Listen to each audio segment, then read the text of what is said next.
Bonjour à toutes et à tous, tout d'abord merci encore pour tout votre soutien toujours plus fort. Si vous êtes venu cliquer sur cette vidéo, c'est que vous désirez en apprendre davantage. Alors bienvenue dans cette 4e édition de la BlizActu, une émission que je vous présente de manière hebdomadaire et qui a pour but de vous révéler toute l'actualité récente de la société Blizzard. On a du pain sur la planche cette semaine avec beaucoup de nouveautés vraiment très croustillantes, comme notamment une nouvelle extension inédite pour Hearthstone avec enfin une nouvelle classe, un nouveau héros sur Overwatch ou encore un bonus totalement broken sur World of Warcraft et plus encore. Je vous propose évidemment comme d'habitude de retrouver toutes les sources des nouveautés que je vais vous communiquer dans le commentaire épinglé à cette vidéo.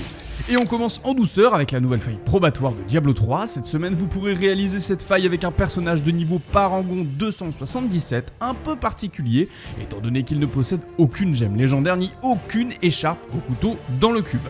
Je vous montre le build actuellement à l'écran mais attendez-vous à un peu de difficulté qui ma foi n'est pas malvenue. On continue avec la grosse nouveauté de la semaine, Hearthstone, qui accueille enfin sa nouvelle extension se nommant Cendre de l'Outre-Terre et qui sera disponible à partir du 7 avril. Comme d'habitude pour chaque extension, des nouvelles cartes, des nouvelles méta qui vous faudra trouver ou copier si vous êtes un peu plus mauvais comme moi, mais surtout le plus gros de cette extension, la nouvelle classe, le chasseur de démons, représenté par Illidan Hurlerage en personne, s'il vous plaît. C'est après de nombreuses années que Blizzard nous propose enfin une nouvelle classe inédite et comme vous vous y attendez sûrement, le chasseur de démons sera très dynamique à jouer, avec notamment un gameplay basé sur les glaives en guise d'armes et des démons en guise de cartes composant son deck de classe. Il possède donc 10 cartes basiques et 20 cartes de l'année du dragon, à savoir que toutes les cartes ne sont pas encore connues à l'heure où j'écris cette vidéo. On passe rapidement sur World of Warcraft qui pour une fois ne va pas occuper 50% de cette vidéo car il n'est pas chargé en nouveautés cette semaine. En revanche, amis atteints de la rerolite aiguë, sachez que vous avez d'ores et déjà en jeu un bonus de 100%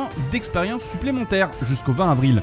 Celui-ci a été mis en place par Blizzard afin d'aider les joueurs en confinement et à rester chez eux. Un geste plutôt agréable de la part de Blizzard, même si pour ma part je n'ai plus énormément de classes à monter. Je pense que ce bonus va en ravir plus d'un, notamment le streamer se nommant Cayenne Legris qui a pour habitude de réaliser des speedruns de Pexing sur World of Warcraft. Vous pourrez donc normalement le retrouver ce week-end afin de le voir éventuellement battre son propre record qui est de 18 heures. Chose à préciser, il détient le record du monde du niveau 20 à 120, donc oui, si je vous en parle, c'est que ce n'est pas n'importe qui. Pour finir sur ces actualités, même si la nouveauté a été traitée en long, en large et en travers, je ne pouvais pas passer à côté du nouveau héros qui vient de sortir sur Overwatch. Répondons au nom de Echo, il fait partie contre toute attente de la catégorie des DPS et pas des supports comme pas mal de joueurs l'attendaient.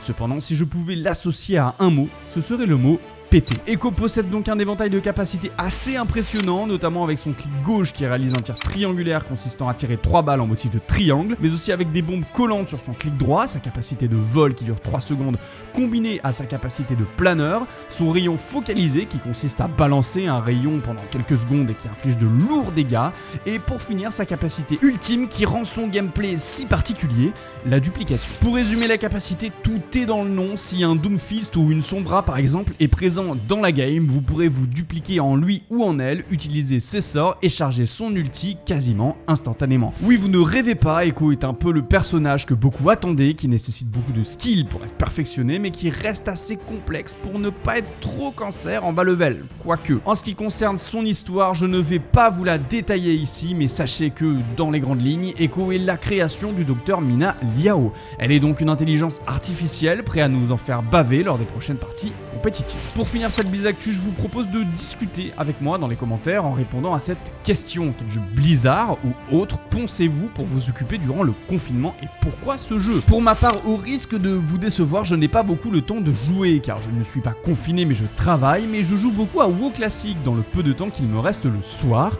afin de me voir peut-être un jour doté du niveau 60 et de tuer des paladins en champ de bataille. Et voilà pour cette 4e édition de la BlizActu. Merci à tous les youtubeurs pour leur soutien, merci à ceux qui aimeront et partageront la vidéo autour d'eux. Si la chaîne continue de plus belle, vous le savez, c'est aussi grâce à tous ces petits gestes. Je pense que j'ai tout dit sur ce, je vous laisse. Bonne semaine et bon week-end à tous.